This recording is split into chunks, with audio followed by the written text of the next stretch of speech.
पोपट लाल का बेटा बिट्टू, जो हमेशा सबको परेशान करता था, वो जरा जरा सी बातों पर बिगड़ जाता था।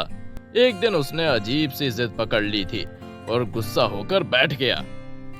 अरे क्या हो गया बिट्टू, काहे जिद पकड़ के बैठ गया है? खाना खा लेना। नहीं खाऊंगा, नहीं खाऊंगा। अरे का दिक्कत हो गई? काहे नहीं खाओगे? क्या हो गया? नहीं बताऊंगा, भागो यहाँ से, जाओ। बिट्टू ने ऐसे करके पूरा मोहल्ला जमा कर लिया। बड़े से बड़े डॉक्टर उसकी वजह ना जान सके। तब तक बूढ़े काका ने पोपट से कहा, अरे पोपट, तू बेकार में डॉक्टर के चक्कर में पड़ रहा है। ऐसे टेढ़े बच्चों को मैंने बहुत सीधा किया है।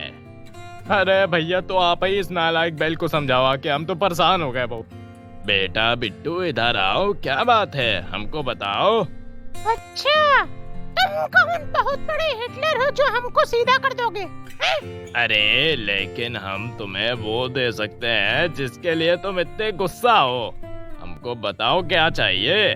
अच्छा, आप मुझे जो चाहूँ मैं वो दे सकते हो? हाँ हाँ, बोलो क्या दूं। तभी बिट्टू ने दीवार पर बैठी हुई एक छिपकली की ओर इशारा करके बोला, मुझे वो छिपकली लाके दो, अब लाके उसको खाऊंगा। अरे अच्छा, ऐसी बात क्या? बस इसी के लिए इतनी देर से सबको परेशान कर रहे थे? देखो पोपट, मैंने कहा था ना, मैंने बड़े बड़े पागलों को सीधा किया है। बूढ़े काका ने इतनी मेहनत करके वो छिपकली पकड़ ली और बिट्टू को दे भी दी। लेकिन फिर बिट्टू पता नहीं क्यों मचल गया और बोला, अरे मुझे ये 2 टुकड़े करके खाना है, 2 टुकड़े दो। बाबा जी ने उसके 2 टुकड़े कर दिए, लेकिन बिट्टू फिर बिगड़ गया।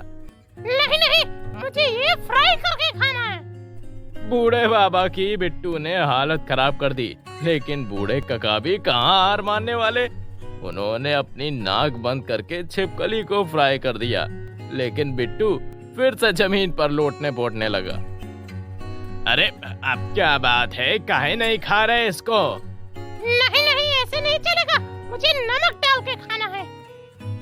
बाबा जी ने तो नमक भी डाल दिया, लेकिन वो फिर से तेजी से रोने लगा। अब क्या बात है मेरे बाप, अब का हमें खाओगे? नहीं नहीं, पहले इसे आप खाओ, फिर मैं खाऊंगा।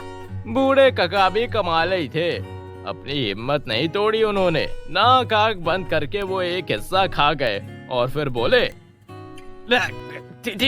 तू लो बेटा, मैंने बात पूरी कर दी अपनी, अब तो मैं जीत गया, आप खा ले इसको।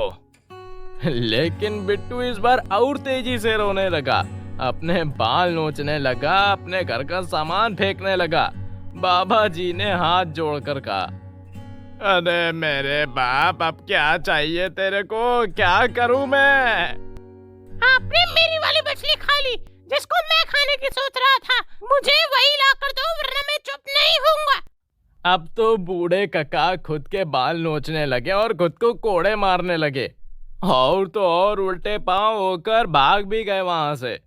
तभी पोपट ने कहा, अरे बेटा, तूने बहुत सही किया, इस बुढ़े को तूने छिपकली खिलवा दी। उस दिन छिपकली के ऊपर बहुत ज्ञान फैला, इसीलिए तो मुझे बिट्टू दादा बोलते हैं, समझे?